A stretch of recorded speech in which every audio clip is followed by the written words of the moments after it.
ससुर मुलहु प्रसाद की विधवा बहू अपने बाथरूम में नहा रहे थे और मुलहु प्रसाद खेत देखने के लिए गया हुआ था। जब मुलहु प्रसाद अपने गन्ने की देख रेख करके वापस आया तो सीधे बाथरूम में पहुंच गया, क्योंकि उसके पैर में बहुत सारे कीचड़ लगे हुए थे। तो पैर धोने के लिए वो सीधे बाथरूम में पहुंच गया। और जब ससुर मुलहु प्रसाद सीधे बाथरूम में पहुंचा तो बाथरूम में उसकी विधवा बहू आपत्तिजनक हालत में नहा रही थी। जैसे ही ससुर पहुंचा तो बहू ने अपने कपड़े उठाने शुरू किए और पहनने लगी, लेकिन उसके पहले ही ससुर ने अपनी बहू को देख लिया और फिर वहां से चुपचाप चला गया।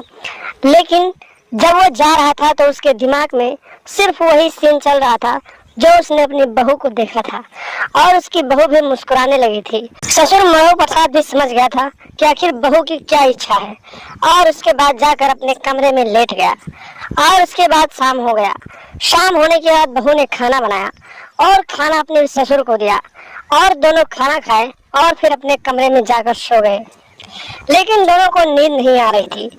बहू बार बार अपने ससुर के बारे में सोच रही थी और ससुर मुलहु प्रसाद बार बार अपनी बहू के उस सीन के बारे में सोच रहा था। ससुर और बहू दोनों को नींद नहीं आ रही थी, लेकिन ससुर को कंट्रोल से बाहर हो गया और वो आधी रात को अपने कमरे से उठा और अपनी बहू के कमरे के पास चला गया, क्योंकि वो सोच रहा था कि चल के देखूं बहू क्या कर रही है।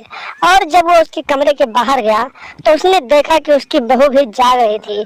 ससुर को समझते हुए देर नहीं लगा कि बहू किसी का इंतजार कर रही है, लेकिन उसे ये पता था कि बहू किसका इंतजार कर सकती है। और देखते ही देखते ससुर उसके कमरे में घुस गया और पूछा कि बहू क्या हुआ, आज तुम्हें नींद नहीं आ रही है। बहू ने कहा, ससुर जी आज मेरी कुछ तबीयत खराब है, इसलिए मुझे नींद नहीं आ रही है। ससुर ने कहा, मुझे पता है कि तुम्हें नींद क्यों नहीं आ रही है। बहू ने कहा कि आपको क्या पता है, आप दवा दे दीजिए। ससुर बोला कि मुझे पता है कि तुम्हारी दवा क्या है। और धीरे धीरे बहू भी समझ गई। बहू तो वही चाहती थी जो ससुर करना चाहता था। और ससुर भी बोला कि मुझे भी नहीं नींद आ रही थी, इसीलिए मैं तुम्हारे पास आ गया, क्योंकि मेरे आंखों के सामने बार बार वही सीन चल रहा था जो दिन में मैंने देखा था।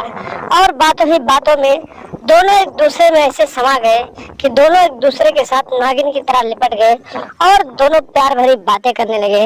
और दोनों देखते ही देखते आधे घंटे तक प्यार भरी बातें करने के बाद दोनों एक दूसरे के आगोश में चले गए और फिर दोनों जन्नत का सैर करने लगे। और इसी तरीके से रोज रात को ससुर और बहू एक दूसरे से प्यार भरी बातें करते और फिर आधी रात को जन्नत की सैर करने लगे थे। तो दोस्तों, सावधान रहे, सतर्क रहे, अपने परिवार को सुरक्षित रखें, क्योंकि इस तरह के हवस के पुजारी बहुत से हैं जो किसी भी समय किसी के साथ भी कुछ भी कर सकते हैं। तो आप लोग सावधान रहें, सतर्क रहें और घर परिवार को सुरक्षित रखें और लगातार हमारे साथ बने रहें। चैनल पर नए हैं तो सब्सक्राइब कर लें और हमेशा देखते रहें अफेयर क्राइम न्यूज।